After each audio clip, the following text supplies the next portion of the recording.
Perhaps you've heard the expression, there is nothing that is not me.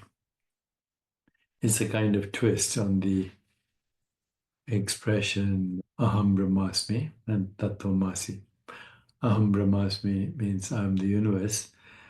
Thathwamasi means I'm that. That alone is.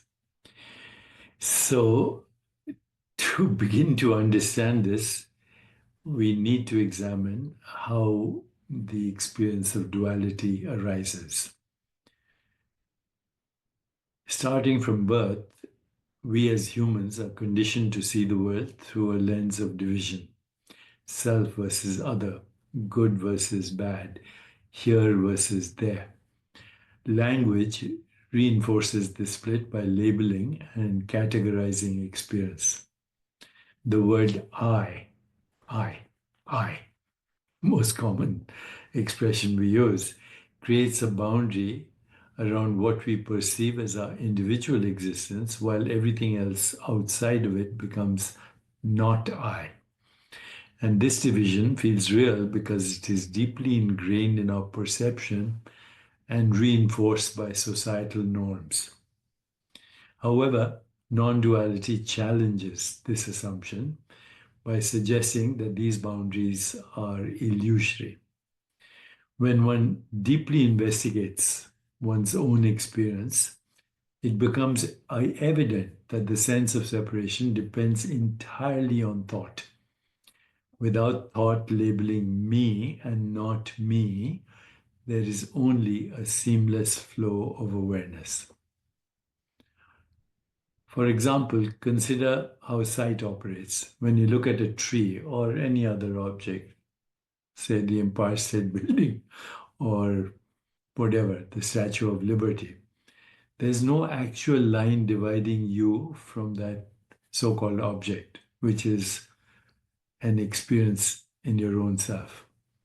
The tree or the Empire State Building or the Statue of Liberty appear in your own awareness, as does every other experience. And in this sense, the tree or the Empire State Building or the Statue of Liberty or any object is an expression of the same reality that you are. So, the statement, there is nothing that is not me, does not imply an egotistical claim of ownership over all things. Instead, it points to the dissolution of the ego altogether. The me in this context refers not to the personal self, but the universal essence, the formless awareness in which all forms arise and dissolve, in which all forms arise but also subside. This awareness is not confined to any particular body or mind. It permeates everything, just as waves are not separate from the ocean, but are expressions of it. All phenomena are expressions of a singular reality. And this understanding has profound implications for how we relate to the world. If there's nothing that is not me, then every encounter, whether with a person, an animal, or even an object, even an object, even an object, even an object is a meeting with oneself. Compassion arises naturally from this realization because harming another and harming the world, the ecosystem, would be akin to harming oneself. Similarly, fear and desire lose their grip because they depend on the illusion of separation. Yet non-duality does not deny diversity or individuality. Just as a single light can refract into many colors through a prism, the one reality manifests as countless forms and experiences. Recognizing this truth does not mean rejecting these forms, but seeing them as entangled, interconnected, inseparable expressions of the same source. Therefore, this statement, there is nothing that is not me, invites you to transcend the illusion of separation and recognize our unity with all that exists.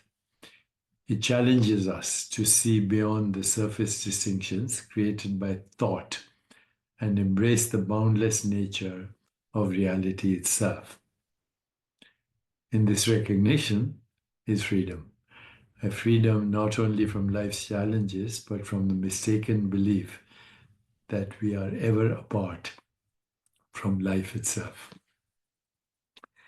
My current book is Digital Dharma, How AI Can Elevate Spiritual Intelligence and Personal Well-Being. And please engage with me by checking out deepakchopra.ai, www.deepakchopra.ai.